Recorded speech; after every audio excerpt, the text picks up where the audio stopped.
Okay, magandang gabi po, magandang umaga, tanghali o hapon. Depende kung anong oras nyo po ito mapapanood. Ako ho si Roy Cabonegro, Pangulo ng Makakalikasan Nature Party Philippines.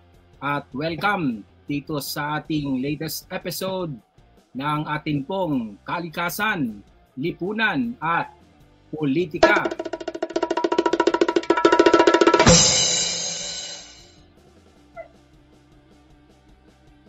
Ang atin pong programang Kalikasan, Lipunan at Politika ay naglalantad ng katotohanan sa likod ng mga isyung bumabaha sa ating bayan mula kapaligiran hanggang kapangyarihan.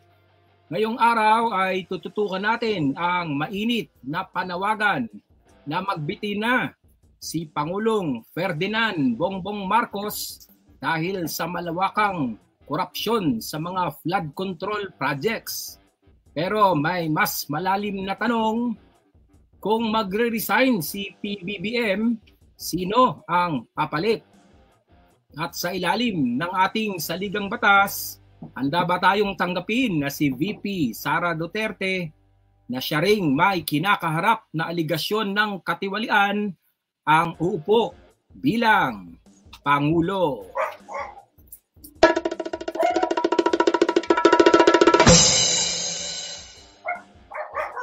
Yan ang ating tatalakayin sa ating episode na PBBM Resignation Calls, the Corruption Flood, and the Constitutional Trap.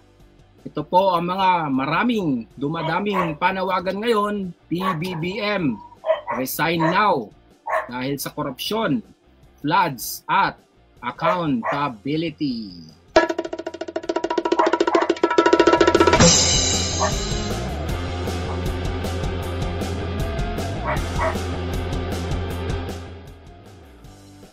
Mula pa noong Setyembre, lumalabas ang mga ulat ng ghost na flood control projects, libo-libong kilometro ng kanal at embankment na sinasabing ipinagawa pero wala naman pala sa aktwal na lugar. Ayon sa mga investigasyon, mahigit na 500 bilyong piso ang inilaan sa flood control projects sa iba't ibang bahagi ng bansa. Pero sa pagbisita ng Commission on Audit at ilang mga mambabatas at mga opisyal ng gobyerno, maraming proyekto ang non-existent o paulit-ulit na pinopondohan sa parehong lugar. At saan nanggagaling ang perang ito? Marami raw dito ay mula sa mga tinatawag na quote-unquote unprogrammed funds, pondo na walang malinaw na alokasyon sa orihinal na budget pero maaring gamitin kung may quote-unquote excess revenue o sobrang kita ang gobyerno o kung aprubahan ng Pangulo. Isang paraan para magkaroon ng sobrang kita ay ang pangungutang. So ito pong mga unprogrammed funds ay nagre-resulta sa mas maraming utang ng bansa.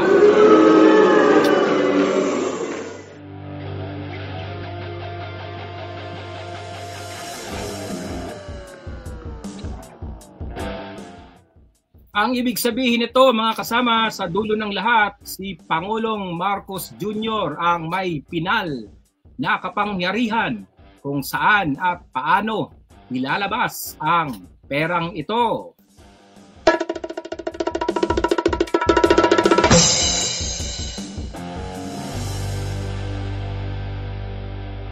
Pag-usapan po natin ang accountability ng Pangulo.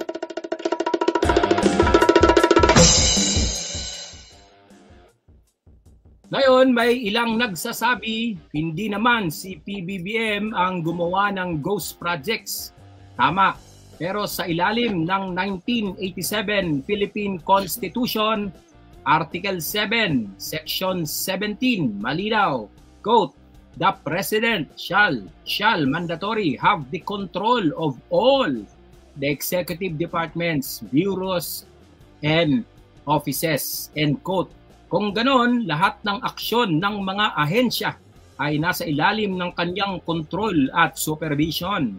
At ayon din sa Article 6, Section 27 ng General Appropriations Act o GAA, ang ating national budget o taunang pambansang budget ay hindi nagiging epektibo hanggat hindi nilalagdaan ng Pangulo. Kaya kung ang mga flood control insertions ay nanggagaling sa unprogrammed funds at ang pinal na lagda ay sa kanya, hindi siya maaaring maghugas kamay.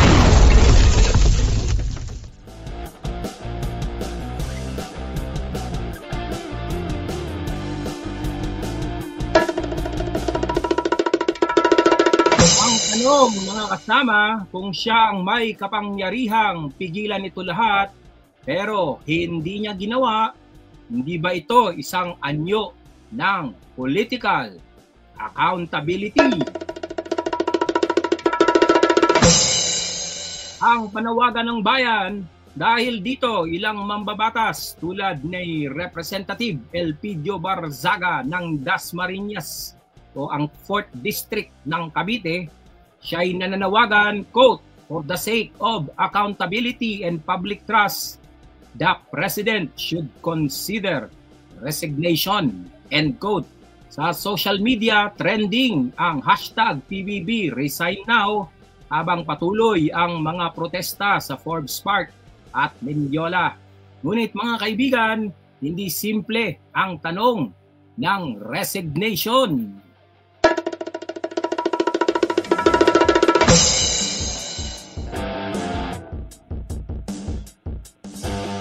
Pag-aralan po nating mabuti itong usapin ng resignation dahil hindi po ito simple. Kung magbibitaw si PBBM ngayon, otomatiko sa ating konstitusyon, Article 7, Section 8, quote, "In the case of death, permanent disability, removal from office, or resignation of the President, the Vice President shall become the President." At dyan po nagsisimula ang tinatawag naming constitutional trap.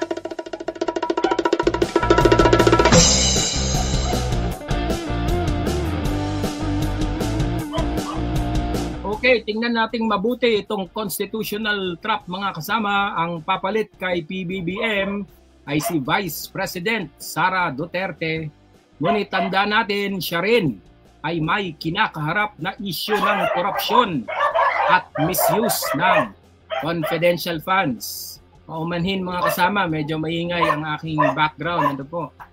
Noong 2023 at 2024, lumabas ang ulat ng COA tungkol sa 125 million confidential funds ng Office of the Vice President at ginastos umano sa loob lamang ng 11 araw. Hanggang ngayon, hindi pa ito lubos na naipapaliwanag. Okay, ano po itong live ito, mga kasama, pero magpo-pause po ako saglit dahil napakaingay po talaga ng aking background. Ano po, pakinggan po muna natin itong background music. Antayin kong tumigil itong maingay sa labas ng bahay.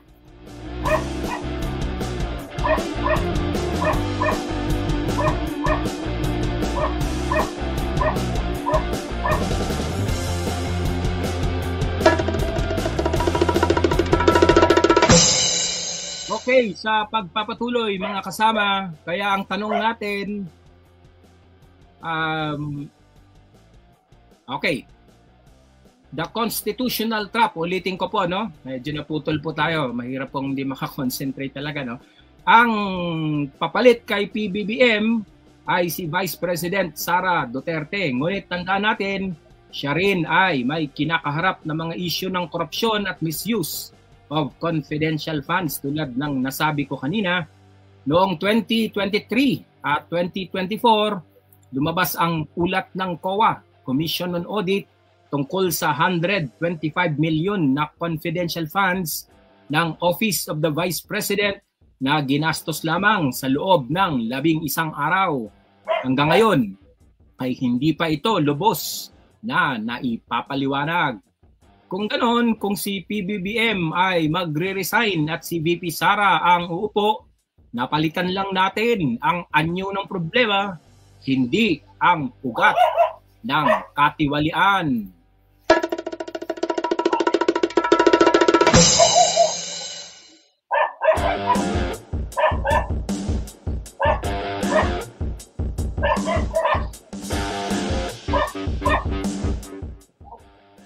Kaya ang tanong mga kasama, tama ba na resignation lang ang solusyon? O dapat ba nating itulak ang mas malalim na reforma sa transparency at people's participation sa ating budget process?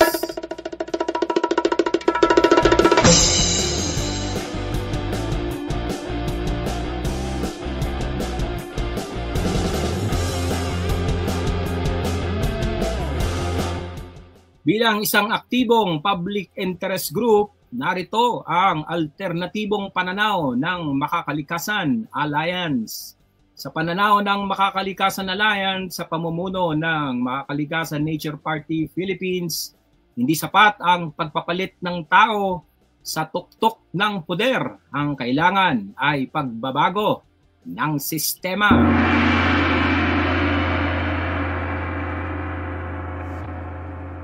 Ang ilang mungkahi namin ay ang mga sumusunod. Una, green audit of government funds, isang pambansang independent audit na susuriin hindi lamang ang accounting, kundi pati ang environmental impact ng bawat proyekto.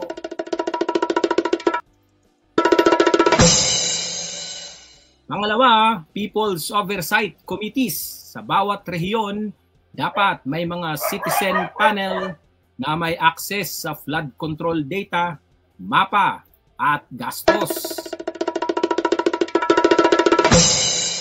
Pangatlo, i-abolish o i-reforma ang unprogrammed funds. Ang pondo na walang partikular na alokasyon ay dapat dumaan sa mas mahigpit na congressional scrutiny bago mailabas.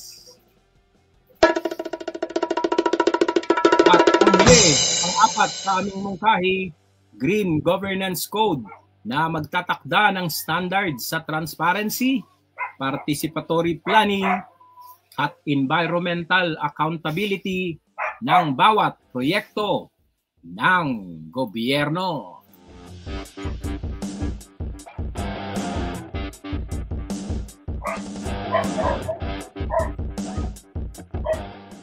Perspektiba at pananagutan, ang usapin ng resignation ay hindi simpleng PBBM must go. Ito ay tanong ng pananagutan, hustisya at reforma. Kung ang problema ay sistematiko, dapat ang solusyon ay sistematiko din. Kung bababa man si PBBM, dapat may transition framework na magtitiyak ng mga sumusunod. Una, continuity ng serbisyo publiko. Pangalawa, independent investigation ng flood control corruption. At pangatlo, people's oversight sa paggamit ng pondo. Sa madaling salita, hindi sapat ang pagbibitiw kung ang papalit ay pareho lamang.